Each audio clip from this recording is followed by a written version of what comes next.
Formula ఈ race విషయంలో కేటీఆర్ తప్పు చేశాడు కాబట్టి ఆయనపై కేసు నమోదైందన్నారు ఎమ్మెల్సీ కోదండరాం. రూల్స్ కు విరుద్ధంగా ప్రభుత్వ డబ్బులను ప్రైవేట్ సంస్థలకు ఇచ్చారన్నారు. కేబినెట్ మీటింగ్ డిస్కషన్ లేకుండానే 55 కోట్లు ఇచ్చారన్నారు. చేసిన తప్పుకు కేటీఆర్ లీగల్ గా విచారణ ఎదుర్కోవాల్సిందేనన్నారు కోదండరాం. ఖర్చు చేస్తున్నప్పుడు ప్రభుత్వంలో ఉన్నప్పుడు నియమాలను పాటించాలి.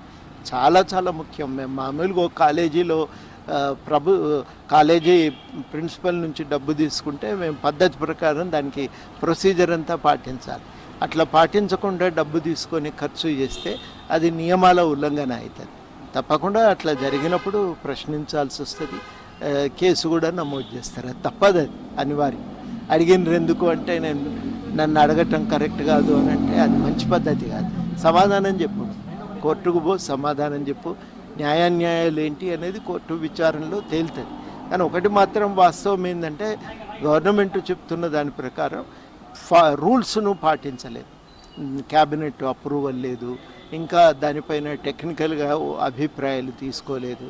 ఇట్లాంటి సమస్యలు ఉన్నాయి కాబట్టి ఇవాళ ఈ కేసు నమోదైంది.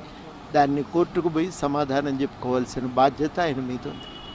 చర్చ, అసెంబ్లీలో చర్చ జరగటం, కోర్టులో కేసు పెట్టడం రెండు విడివిడి అంశాలు. అసెంబ్లీలో చర్చ కావాలంటే అడగవచ్చు, దానికి ఒక ప్రొసీజర్ ఉంటుంది.